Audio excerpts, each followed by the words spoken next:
자, 우리가 사는 우리 시대, 우리 성도들, 우리 그리스도인들은 하나님을 믿는 믿음으로 살아가는 일이 분명히 그렇게 쉽지 않습니다. 물론 어느 시대나 하나님을 참되게 믿고 믿음으로 사는 게 그렇게 쉽지가 않습니다. 특별히 우리 성도들이 일생을 살아가면서, 특별히 신앙생활을 하면서 또 자신의 인생을 살면서 성경에 나와 있는 인물들을 특별히 유심히 좀 보길 바랍니다.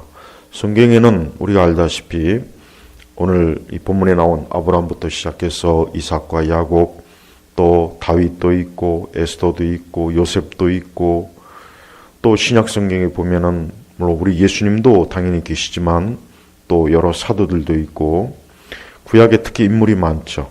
특히 구약에 신앙의 인물이 많습니다. 우리는 우리보다 훨씬 앞서서 하나님을 믿고 하나님을 의지하며 하나님과 동행했던 그런 하나님의 사람들을 성경을 통해서 유심히 좀 살펴봐야 됩니다. 그 이유는 뭐냐면 하나님께서 그러한 우리보다 먼저 앞서 하나님께서 부르시고 하나님과 동행하게 하신 그러한 믿음의 사람, 흔히 신앙의 사람들은 하나님께서 우리에게 무언가를 본을 보여주시고 교훈하시고 우리에게 후대에 특별히 신약교회 우리 성도들에게 하나님의 선하신 뜻과 교훈을 가르쳐주기 위한 그러한 유익한 하나님의 뜻이 있기 때문에 그렇습니다. 자, 아까도 얘기했지만 참된 신앙의 그 삶은 쉽지가 않습니다. 어렵습니다. 또 지금과 같이 또 어느 시대나 그 특유의 특징이 있지만 우리 시대처럼 무신론적인, 그것도 보통 새로운 무신론자들이 엄청나게 지금 많이 활동합니다. 뭐 크리스토퍼 히친스라든가 샘 해리스라든가 리차드 도킨스라든가 데니얼 데키 같은 이러한 사람들이 쓴 책들이 벌써 한 20여 년 전부터 많은 사람들에게 읽혀지고 있습니다. 이러한 사람들이 쓴 책의 공통점이 뭡니까? 하나님 같은 건 없다. 종교는 필요 없다. 아이들에게 특별히 종교는 위험하다.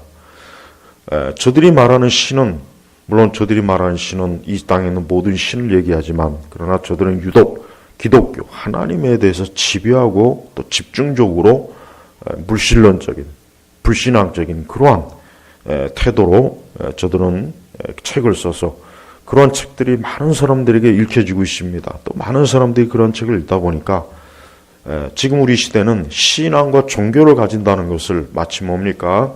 굉장히 무식하고 무지하고 또 촌스럽고 그래서 자신의 인생을 포기한, 그래서 어떤 신에 의지한 나약하고 보잘것없는 인생들이나 종교와 신앙을 갖지 용기 있고 담대하고 실력 있고 능력 있고 그러한 사람은, 그러한 인생들은 절대 신앙을 갖지 않는다.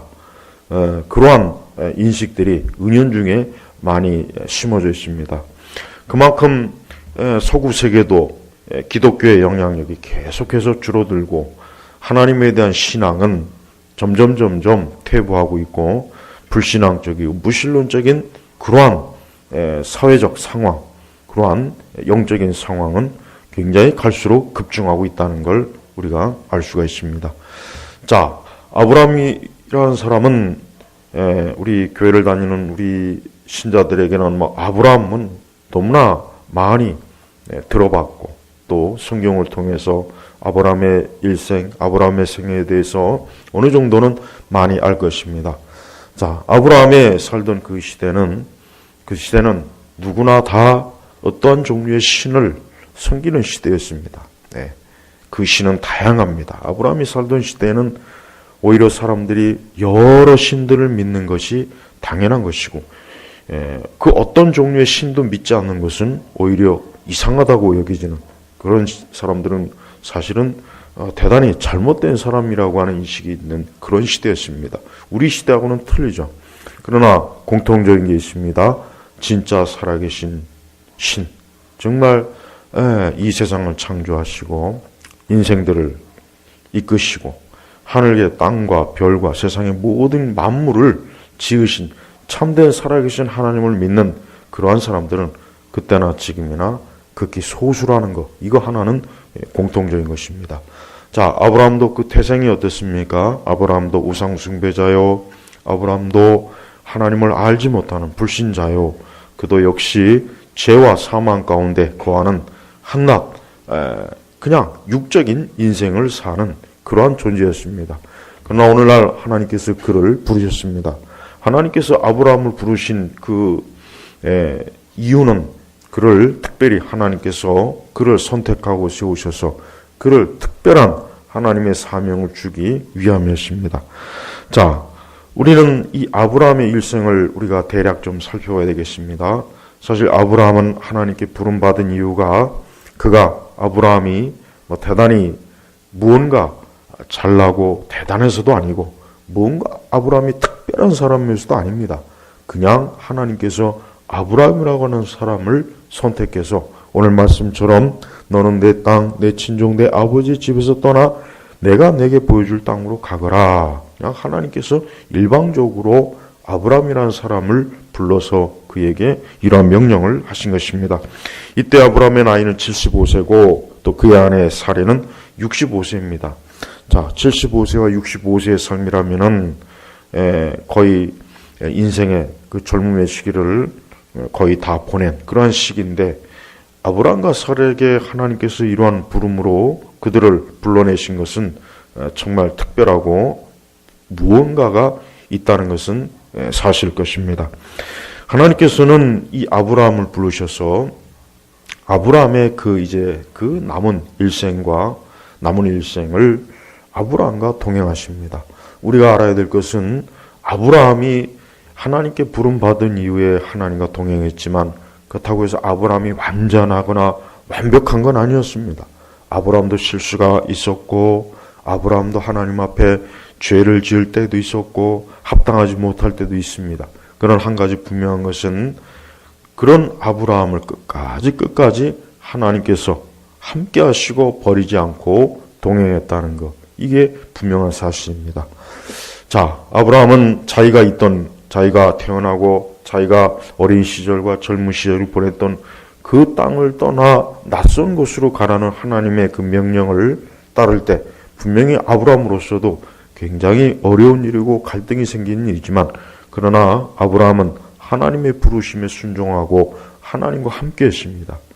하나님께서는 그런 아브라함을 버리지 아니하고 그 아브라함이 그의 인생의 내내 하나님이 정한 그곳까지 가는 내내 하나님이 함께 하시고 또 무엇보다도 하나님께서는 아브라함에게 큰 약속을 주셨습니다. 그래서 2절에 보면은 내가 너를 큰 민족이 되게 하고 내게 복을 주어 내 이름을 크게 할 것이니 내가 복이 될 것이다. 하나님께서는 아브라함에게 어떤 큰 약속을 주셨는데 그게 뭡니까? 큰 민족이 되게 하고 큰 민족. 그 다음에 내게 복을 주어 내 이름을 크게 할 것이니 내가 복이 될 것이다 했습니다. 자, 하나님께서는 아브라함을 불렀습니다. 그리고 아브라함에게 이 큰 민족의 약속, 그 다음에 복을 주겠다는 약속을 하나님께서는 하셨습니다. 자, 우리 성도들이 명심해야 될 게 있습니다. 오늘 우리 시대에 하나님을 믿는 우리 모든 하나님의 자녀들도 똑같습니다. 우리도 아브라함처럼 하나님께 부름받은 사람들이에요. 아브라함만 특별한 방식으로 부름받은 게 아니라 우리 모두가 다 우리 그리스도인은 적어도 진정으로 하나님을 믿고 하나님을 사랑하고 하나님을 의지하는 사람들은 하나님의 부름을 받은 자들입니다.